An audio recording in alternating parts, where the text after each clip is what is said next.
All right, so here we'll get into programming functions, and I will provide a little bit of, I don't know, advice or strategy or tips as far as writing a function and building up complexity.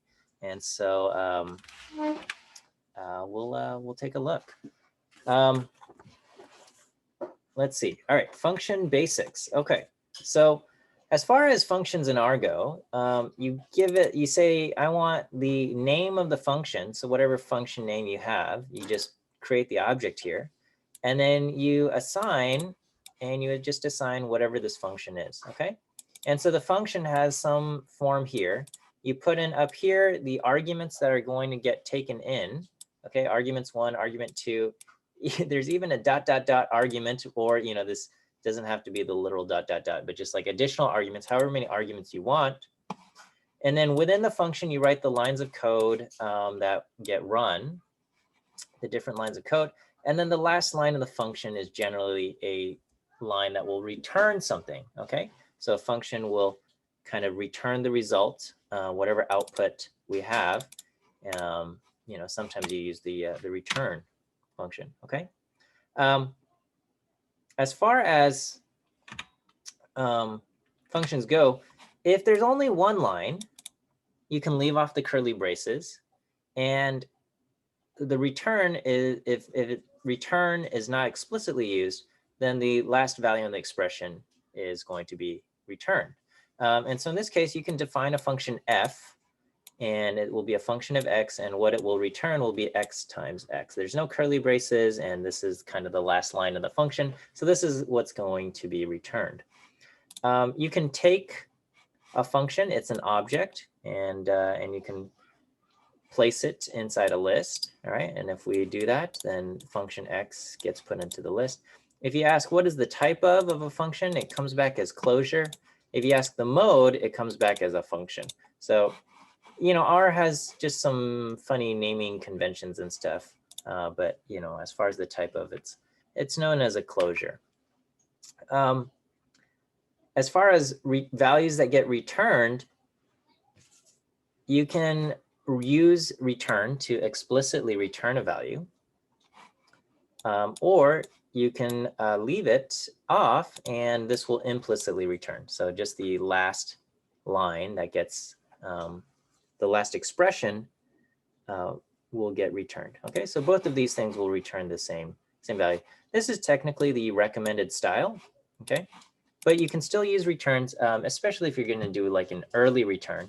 As soon as a function hits return, it can only return one value. As soon as it hits return, the purpose of the function has been fulfilled, and it will no longer try to execute any additional code. Okay, so it has, once it returns a value, once it hits this, even if you have a whole bunch of lines of code after that, once it hits return, the function considers itself complete, and it will stop executing any code.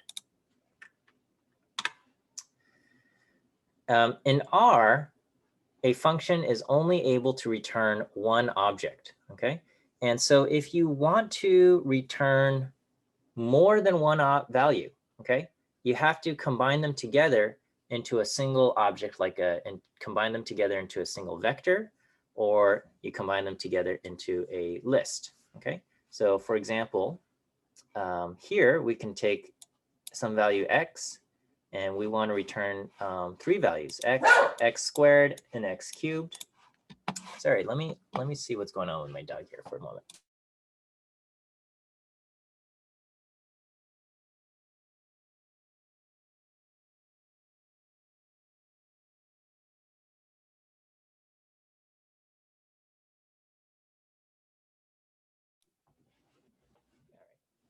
He's fine. He just wanted to go in the other room.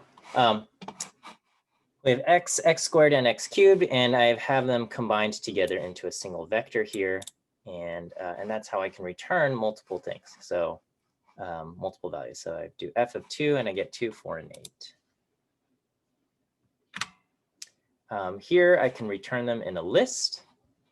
And again, it's returning one value, okay, or one object, and this object is the list. And the values that are contained inside the list are x squared, and x cubed. And so when it comes back, we get 2, 4, and 8. This is a named list, so the components are named. And so, we could use the $ notation to subset, or, double square brackets and things of that. Okay.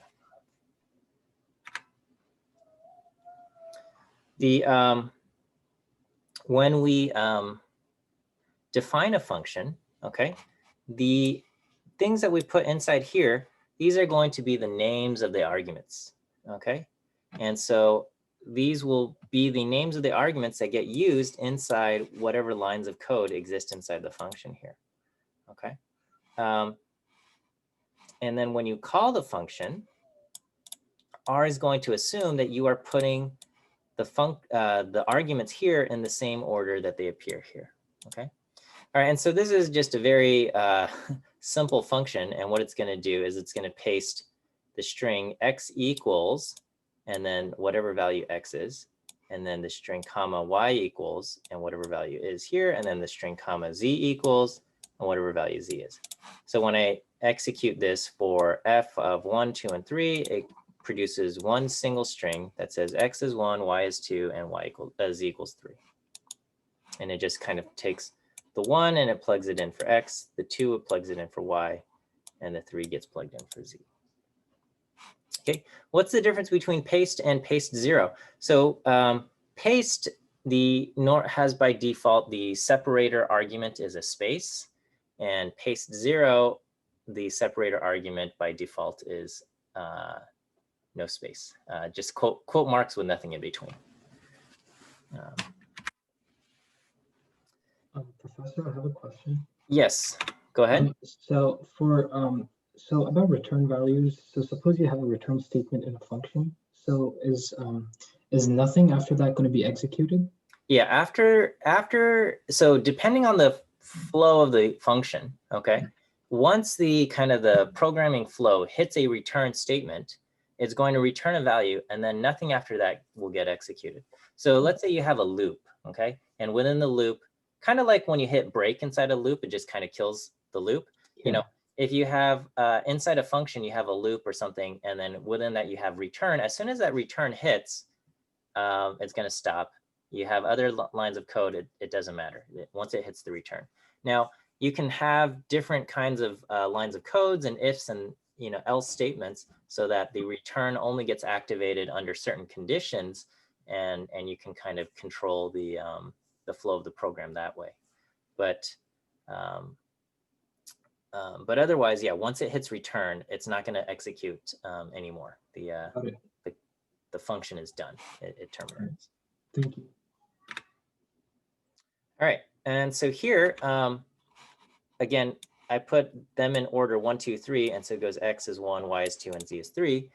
You can, when you call the function, if you explicitly say, I want z to be 1, and x to be 2, and y to be 3, then it will rearrange, it will figure out the assignment of the arguments accordingly, and when it prints it out, it says x is 2, y is 3, and z is 1. Okay.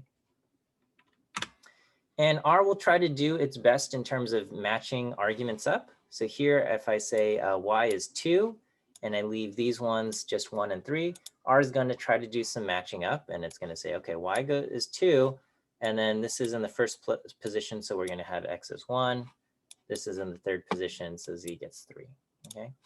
And here I have y is 2, and x is 3, and this one is unassigned. So R is going to figure this out, and it's going to say z is 1. Okay, so the R does kind of some nice argument matching for us. Whereas, in a language like Python, Python's just like, no, I'm not gonna try to match these things up for you, and it'll kick back an error. Okay, if you give it an argument inside your function that it doesn't accept, you'll get an error, right? So here I say f1, 2, 3, and then m is equal to 1. It's going to say, what are you talking about? There's no m. There's no m in this function. In the function definition, there's no m. I can't use it.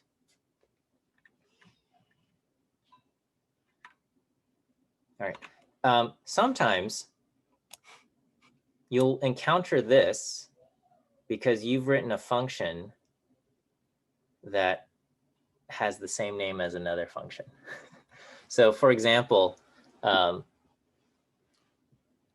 think I had a homework assignment, and then, you know, students name their function A, function B, function C, function D, and so on and so forth.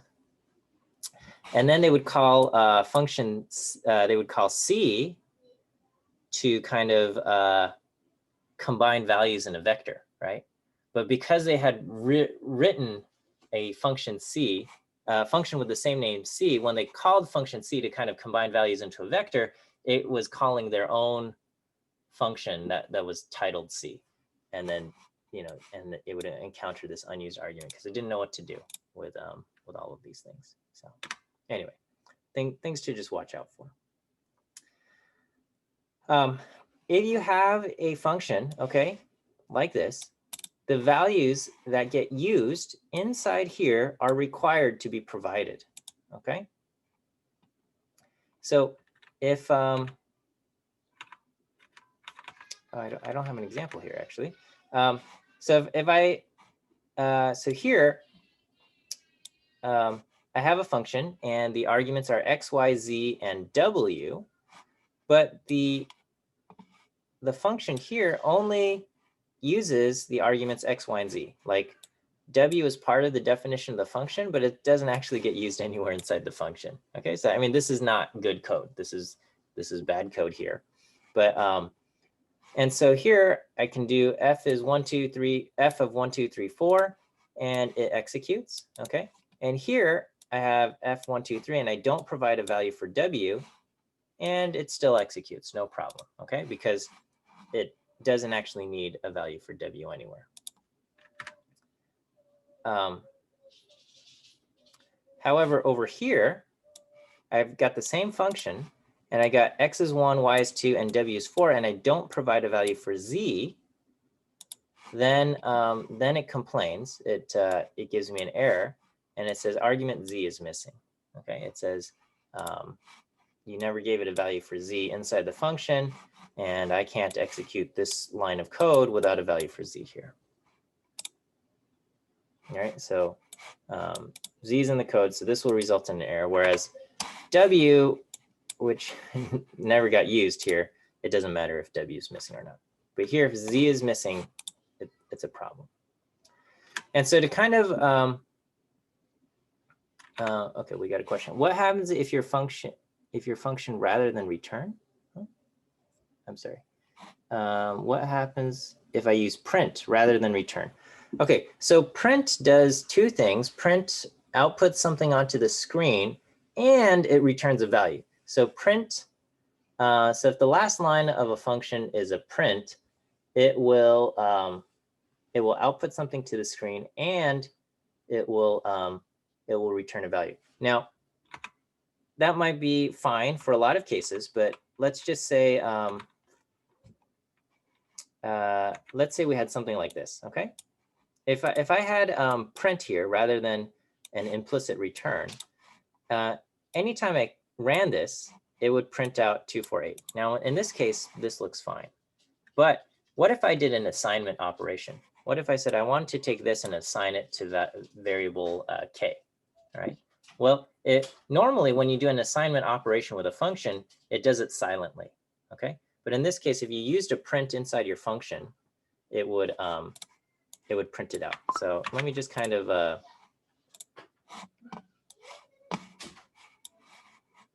let me show you this. Okay, so here's what I have. So when I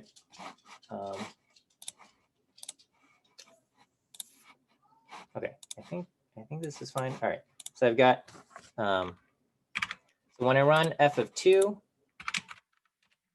it does this. Okay, so this would be the same thing as if I did a return here, and that's the same. But the question was, what if I did print rather than return? Okay. All right, so this looks the same, and if I do f of 3, this looks the same, okay? The difference here is, what if I do k is f of 3, okay? K f of 3, normally, when you do an assignment, it does it silently, okay? If I did return instead of print, and I do k f of 3, then the difference here here, maybe if I call this, we'll still call it F. So over here, I have the return, and here I do the assignment. So here I have f of 3 is assigned to k, and this does it silently. Over here, f of 3 gets assigned to k, and it prints this out. Okay, so that's the difference. So print will always kind of put something out onto the screen, and k takes on this value, but when you do an assignment, it's not going to be done silently.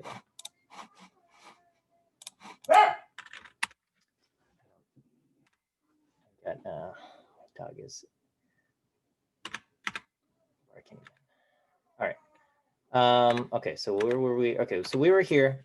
All right, so so if you don't provide a value, it's going to complain. One way to avoid this is to use default values. Okay, so inside the function, you can give it default values for values to use if you don't provide anything here. Okay, so here I define f, and I give default values of 1 to x, y, and z, and then I can call f without any arguments, and it will just use the defaults for everything. If I give it 2, it's going to plug 2 into the first argument, and x will take on 2. Or I can just specify I want to use, say, z is equal to 3, and it's going to plug in 3 for z and use the defaults for all the other arguments as well. So that's fine, right? Okay, so far so good. Let me go ahead and give you your first quiz answer for today's viewing quiz. First answer for today's viewing quiz is D. D as in dog. D as in dog. And let me just, again, tend to my barking dog. I apologize. Okay, so we'll continue on here. So that plugs in all those values. One important thing to remember is that values that are created inside a function exist only inside the function. Okay, they don't interact with the global environment, you know, and with one exception here. And you should not try to alter values that exist in the global environment while you are inside a function. Okay, if you want to get a value from the function out to the global environment, then that value that you want to get out needs to be part of the thing that's being returned. Either you need to put it as the return object or put it in a list that's going to get returned. That's the only way you can kind of get values out of a function. So for example, here I assign 10 to x in the global environment. So x has the value 10 in the global environment. And inside the function, I'm going to take, it's going to be a function of x. We're going to take x and we're going to add 55 to it and assign that back to x. And then we're going to return the value x. Okay. And so here,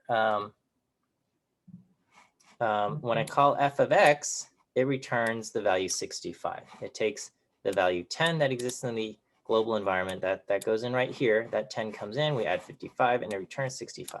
Okay. However, even though I've run this code, the value of x in the global environment remains 10. Okay. So this assignment of x plus 55 becomes x only takes place inside the function and doesn't affect the x that exists out here. All right. So x in the global environment is 10. I run this, it gets 65. X is still 10. If I want to change this x here, I have to say, all right, take the result of f of x and assign that back to x. And now x in the global environment is now 65. Okay, so the only way you can kind of get out is the return values. And then if you want to alter things in the global environment, you have to kind of assign it as such. You should kind of be thinking about writing functions frequently. All right, so the goal of a function is to kind of do a task, a small reusable piece of code and do it multiple times. And sometimes as you're doing code, you're going to find yourself doing similar tasks multiple times. And a lot of times you'll copy code from one section of your project to another section, and you're going to just change the variable names, right? And the rule of thumb is if you copy and paste once, twice, that's fine, okay? By the time you have to copy and paste it a third time, okay, meaning this code now exists in 4 places, you should definitely replace this with a function, right? So if you have one chunk of code and it does what you want and you copy and paste it, so the same code exists in 2 places, that's okay. And I would say even if you copy and paste it one more time and the same code exists in 3 places, that's kind of pushing the limit, but maybe that's okay. And then finally, but if you're going to copy and paste it a 3rd time, and so the same kind of chunk of code exists in 4 locations in your project, and they are all just kind of modified by changing one variable, by then you need to make a function. Ethan asks the question, we've got this, what's called the super assignment operator. It's kind of like this double arrow, and that will change things in the global environment. And that's true. And we will we'll cover that in the next lecture when we talk about scopes. But yes, there is something that's the exception to kind of getting things out of a function. It's not recommended though.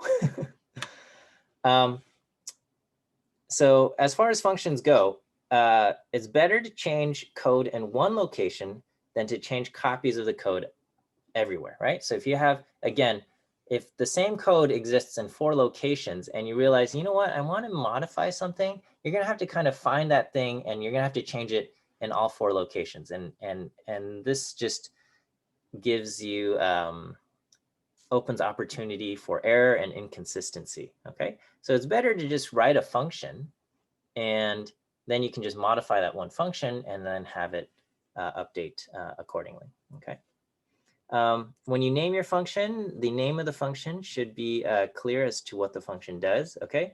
And so despite my usage of these names like F or F2 in my examples here, these are not good names because single letter names of functions don't kind of provide any context or meaning for what they do, right? If the purpose of a function is to return a true or false value, it's probably a good idea to start the function with the word is, like is character or is prime or something like that. And then it kind of makes sense that it returns a true or false value, okay? And as far as the functions go, ideally you want them simple enough to be quickly understood. And if not, you should add a kind of a comment as far as what the purpose of the function is. All right, so that's kind of the basics here. And I just thought the rest of today's lecture I would spend on doing a couple an example of like writing out a function, starting off with an idea and then fleshing it out into turning it into code and a function. Because I think sometimes students, when they start coding, just start diving into and writing the code. And I think, I don't know if that's the best idea, okay? So I'm not sure if you're familiar with the bubble sort, but the bubble sort is just a simple algorithm for sorting a vector or sorting a list or sorting something, okay? And it was popular back in the day because it required very little memory, right? So, you know, right now we have like tons of, you know, 8 gigabytes of memory in your computer, but back in the day you would have like 16 kilobytes of memory, or, you know, like just very, very few amounts of memory available to you. And so bubble sort required very little memory. And the way it works is starting from the beginning of the list, you kind of compare every adjacent pair, you swap their position if they're not in the right order. That is, this latter element is smaller than the former element. And after each iteration, you have, you know, one less element is needed to be compared until there's kind of no more elements to be compared. Okay, so for example, let's say you have this vector 5, 1, 8, 2, 4. You create kind of this bubble, okay?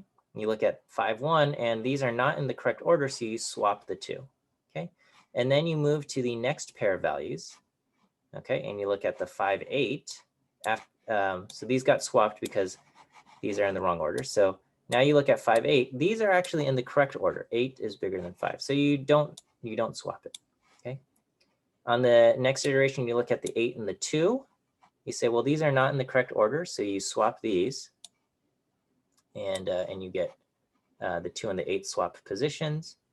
And then for the final iteration, you kind of compare the last two numbers, 8, 4, and and they get swapped, and the 8 ends up in the very last position.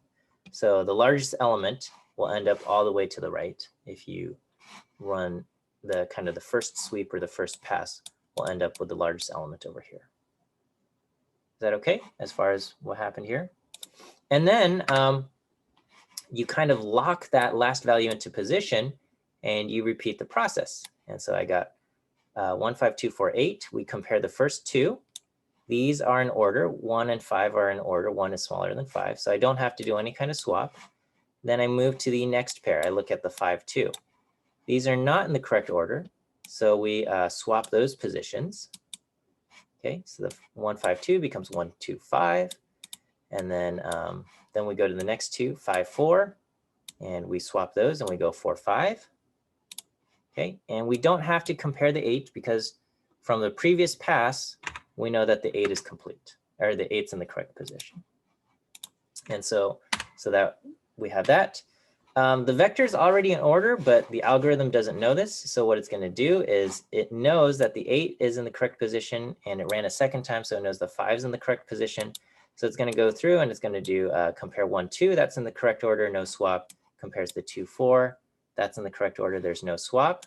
And now that it has run 3 times, we know that 4, 5, 8 are in the correct spot. And then so finally we look at 1, 2, and there's no need to swap them. So those are in the correct order. And now the vector has been sorted. 1, 2, 4, 5, 8 from least to greatest.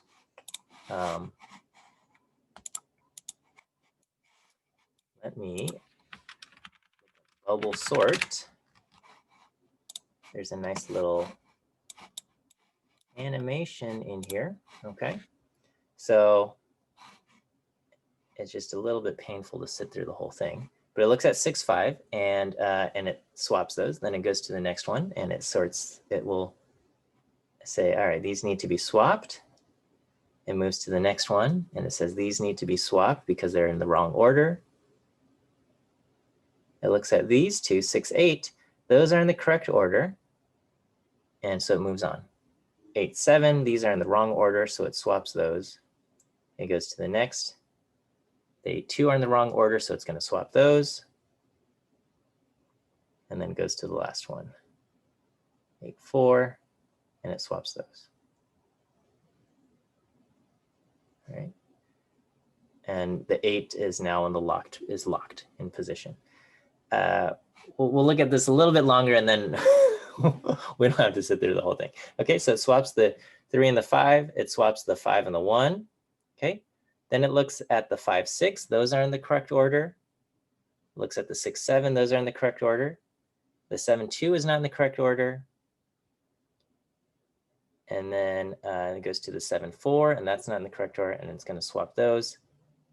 And when it is done, it will now know that the 7 is in the locked position. It doesn't have to keep going to the end. Okay, and it just keeps going and going and going. Is that all right as far as how the algorithm works? Okay, so now we want to kind of code this up, right? We want to say, all right, well, how can we write code to achieve this? What we want to do, my recommendation is always, if you say, well, let's try to do this in one step. No, you're going to run into all sorts of problems, okay? And I think this is, when you first start off with coding, I think there's kind of this effect where you're just like, okay, I think I've got the idea and I'm going to just start writing it, okay? Generally not a good idea. I always break it down into small steps that you can do and test and make sure it's successful, okay? So we're going to break down this bubble sort algorithm into small steps. First, we're going to kind of compare 2 adjacent values and swap them if they're not in order. And that can be broken down further into just compare adjacent values and then swap 2 adjacent values. And then we're going to kind of perform multiple sweeps on the vector. But every time we perform a sweep, we can just do one fewer comparison because we can lock more and more values into place, right? So each sweep does comparisons for all positions that are not locked. And then the following sweep will have one more position locked. So, so let's just start something off, right? And we're just going to say x is this vector 5, 4, 3, 2, 1. And what if we just want to start by swapping the first 2 values? How can we write some code that is going to just swap these first 2 values, right? So my advice again is do not immediately start writing a function. Okay, so well, well, this is simple. I just want to swap two values. How hard can that be? So here I'm like, okay, I'm going to write a function, swap the first two, a function of x. I'm going to say, all right, take the x value in position 2 and assign it to position 1. Take the x value in position 1 and assign it to x in position 2. And then let's return x. All right, so we're going to say, okay, x is 5, 4, 3, 2, 1. Let's run that. Swap the first 2 in x.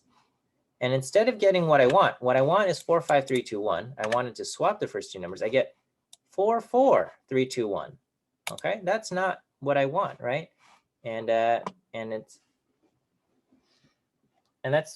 fine. Okay, we didn't code it correctly in the first time, but the problem is because I wrote it inside a function, I have no idea what's happening inside the function. Okay, and so my recommendation is don't write a function, but just kind of write your steps out in the global environment. In the global environment, you can kind of just check on the values that everything takes on, and you can kind of check to see what's going on. Okay, so inside a function, it kind of creates its own environment, and you can't really see what's happening unless you kind of use the browser, which is not fun to use when you're new to it. Okay, so I would just say stage everything in the global environment. Okay, and you know what? I'm gonna just shrink this to kind of a smaller setting here. All right, and we'll just kind of work here. Okay, so this is kind of what I recommend doing. Right, so you have a script. Okay, and right now my script is empty, and what I'm going to do is kind of one of the first things I'm going to write in my script is to just clear the global environment. Okay, and that way I don't have to worry about any kind of stuff existing, and I can just click source, and it's going to just kind of run all of this stuff here. Okay, and so inside my script, I'm going to assign the vector 5 through 1, and we can say, all right, so here, what does x look like? 5, 4, 3, 2, 1. And what I want to do is I'm going to say, all right, let's take the second value of x and assign it to the first value of x. Okay, take the second value of x and assign it to the first value of x. And let's go ahead and take a look at what x is like. Okay, and so we can see when I do that, I have 4, 4, 3, 2, 1. Okay, so this did exactly what I asked it to do. But what I want is I wanted to swap it. I want to put 5. I want it to become 4, 5, 3, 2, 1. Okay, and when I take the second value of x and I put it in the first value, I basically have killed off the 5. That 5 no longer exists, right? And so if I try to say, all right, well, let's take the first value of x and put it into the second value of x, that's not going to help my case. It's still 4, 4, 3, 2, 1. Okay, so this is not going to work because this value is no longer a 5. So what I need to do is I need to kind of create just a temporary storage location for that number 5. Okay, so again, I'm going to say, all right, in this temporary location, I'm going to put in that first value, x1. I'm going to store into x. Okay, so we'll run this. We'll clear everything out. X is 5, 4, 3, 2, 1. I'm going to take the first value and put it into temp, and I can say, okay, temp has the value 5. And now I can take the second value and put it into the first spot. And I can kind of also see in the environment, it is 4, 4, 3, 2, 1. And now I want to put the 5 into this second position, right? So into the second position, x2, we're going to put in the temp value. Okay, and then let's take a look at x. And indeed, this is what I want, 4, 5, 3, 2, 1. And so if I just source this, it clears everything out, and then 4, 5, 3, 2, 1. And that's what I want. All right, and so that works. Is that okay? Are you guys able to see my screen? Is this big enough for you guys? Okay. Let me just kind of shrink this over here. All right. So So this is just the very beginnings of just swapping two numbers, okay? This code right here will just kind of swap two numbers.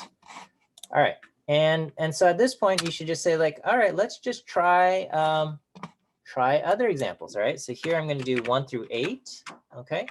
And I'm gonna go ahead and just execute it. And when I run that, I get 2, 1, 3, 4, 5, 6, 7, 8, okay? And indeed that worked.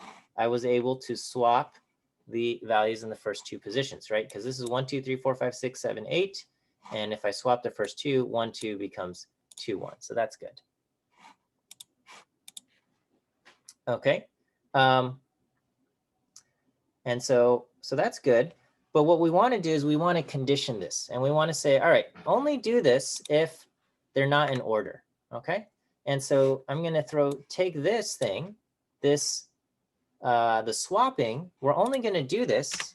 Okay, I'm going to indent this, and I'm only going to do this if the first value, the one on the left, is bigger than the one on the right. Okay, we're going to only do this if this is the case, right? And then we can test this out. So again, I'm just kind of saying, all right, if I have 5 through 1, if x is 5 through 1, then we do want to run the swap, okay? And that works. And then I'll test this. And if I have a different scenario, 1 through 8, we don't want to run the swap, okay? So if I run this and I check 8, I didn't swap the first two values. So that's good, okay? So we're just I'm adding a condition here to kind of just test when it runs and when it doesn't run. 1 through 5 shouldn't swap and it doesn't, okay? So we kind of have this thing where, okay, it'll swap or it doesn't swap, and that's good. And what we now need to do is we need to have this execute over an entire, we need to at least perform one sweep going from left to right. Okay, so right now we're just swapping the first two, but what we want to do is we want to kind of do a sweep across all positions. And so a simple way to do this is, all right, well, let's just put this into a loop. Okay, and so I'm going to take my if statement here. So this is clear the global environment. Right? And I recommend that because sometimes you'll have values in here and you'll think your code is running, but it's like values that got altered in a previous run, and actually your code as it's written doesn't work. Okay, and so what I want to do is I'm going to put this code, I'm going to indent it and put it inside a loop. Okay, and so we're going to just say, for I in, and we're going to do sequence length, length of the x, okay, and we're going to run this entire loop, okay, and we're going to just see, all right, will this not just swap the first two values, but will it kind of push a value all the way to the end? Okay, so we'll go ahead and clear out the global environment. X is 5, 4, 3, 2, 1. All right, and then and so I'm going to say for I in sequence length, and what I need to do is rather than just continuing to replace the first and second values, we're going to replace the ones with an I, and we're going to replace the twos with an I plus 1.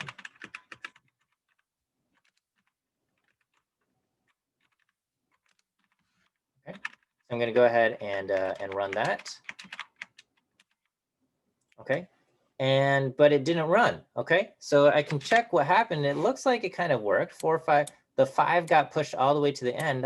That kind of did what I wanted, but I also got an error. Okay, I got error in x is I greater than I plus 1. Missing value or true false needed. Okay, missing value or true false needed. So what happened? Okay, well, if I take a look, I is 5, and I can see, oh, you know what? X of I, that's 5, but x of I plus 1 is missing, okay?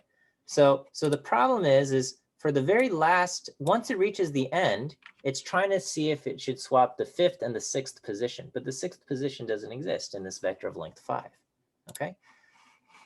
So we can see that I plus 1 doesn't exist. And so that creates a problem. And so what I actually need as far as the for loop goes, the sequence length does not need to be the length of x, but it should be the length of x minus 1. Okay. All right, is that okay so far? And again, I'm doing all of this in the global environment. And by doing it in the global environment, I can take a look at my values. If you start putting this in a function right away, like you don't have the insight as to what's happening. Okay, so I'm going to just modify this to say, okay, length minus 1. Okay, so let's go ahead and just clear out the environment. We run through each line of code. I'm just holding down Command or Control when I hit Enter. And then it runs through. And indeed, it has pushed the 5 all the way to the end. Okay, well, that's great. Let's try it with, say, a different vector. With it goes 8, 8, 7, 6, 5, 4, 3, 2, 1, and we'll just run it. And at the end, it pushes 8 all the way to the end. Okay, so we have kind of completed our first sweep the way we want. Okay, so I think I fixed our code there. And again, we're still kind of working in the global environment. Here's just kind of another example case here. And, you know, each time, oops, you should, I would say, clear out the global environment and then just kind of test it to see if you get the results, right? Try out different test cases and see if it's working. So this has indeed moved the largest value all the way to the end, and this is what we want. Okay, so these are just some more examples, and it does work. So what we want to do now is we want to just kind of perform multiple sweeps on the vector, okay? And so one simple thing I can do, all right, so let me just kind of do 5 through 1 here. So here's x, 4, 3, 2, 1, 5. And I can say, what if I just ran this code again, okay? So if I just run this code again, now it has sorted the 4 and the 5, okay, right? So I start off with, let me just clear it off. X is 5, 4, 3, 2, 1. I run it once, and it pushes the 5 all the way to the end. I run it a second time, and it pushes the 4 all the way to the end, okay? And so technically, because I've just run this code one more time, I can just take this entire loop and put it inside another loop, okay?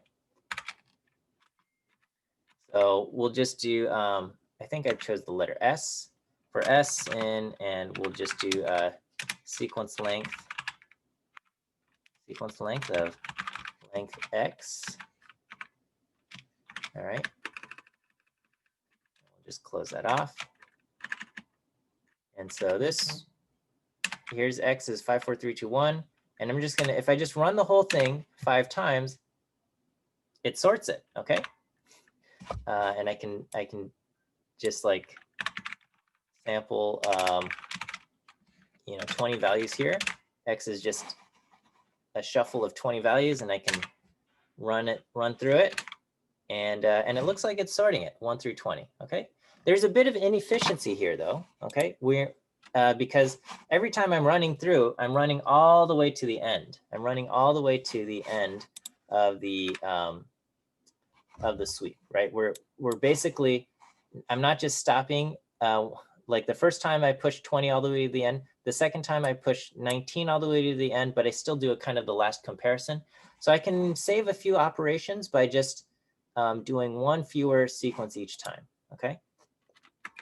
So rather than doing the outer loop, which performs multiple sweeps, I can kind of start locking positions in, okay?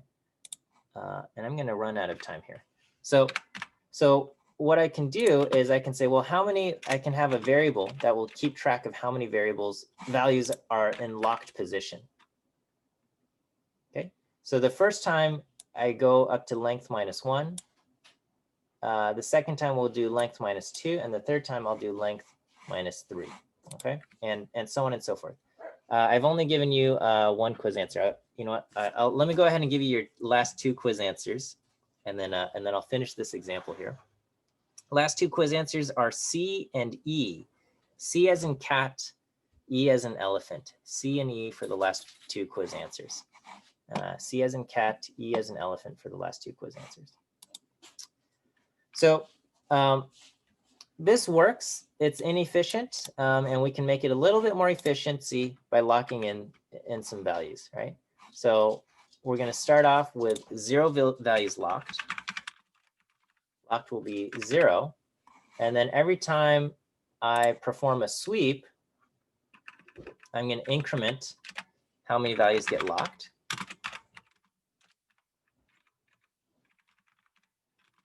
Okay, we're going to add 1 every time I perform a sweep. Okay.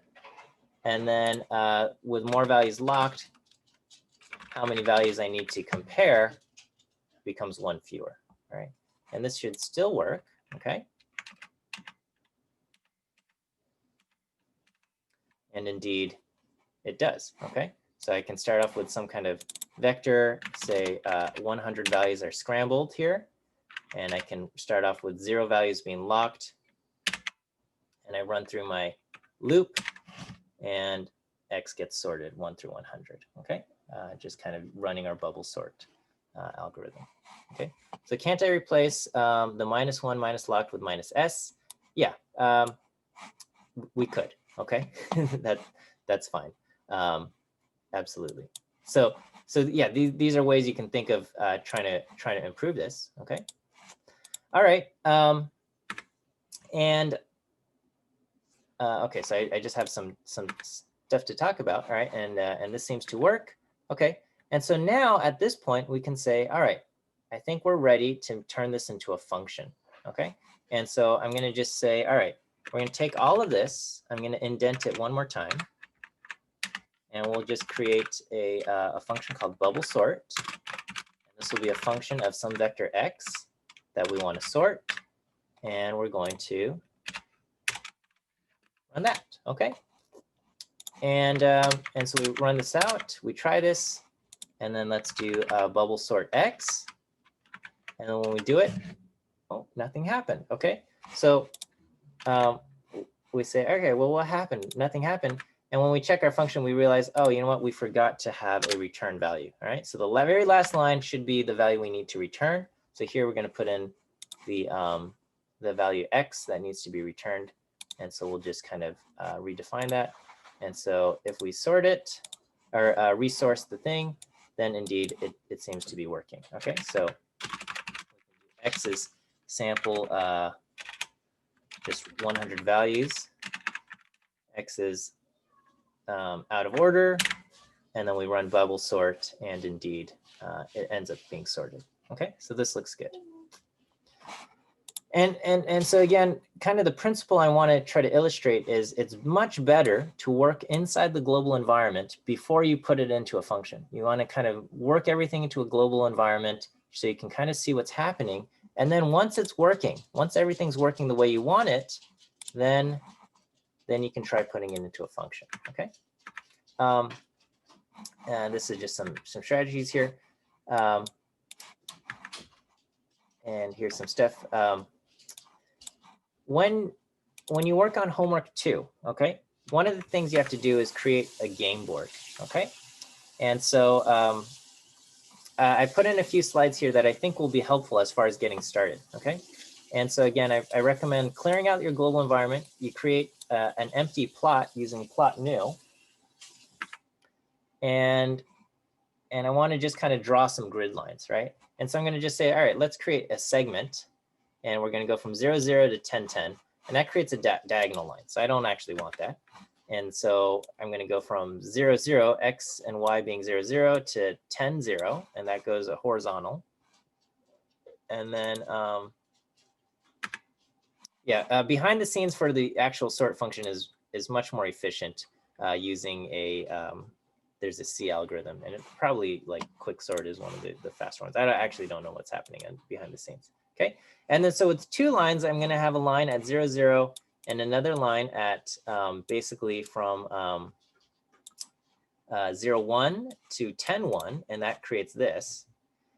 And then if I want to add 3 lines, I can say, okay, I want to go from 0, 2 to 10, 2, and we notice that doesn't get plotted. Okay, and so as I'm kind of just building this out line by line, we encounter some problems. Okay. And so when I say, all right, well, I want to do this, then I'm going to say, all right, I'm going to add the window. Okay. And with plot window, I can specify the X limits and the Y limits.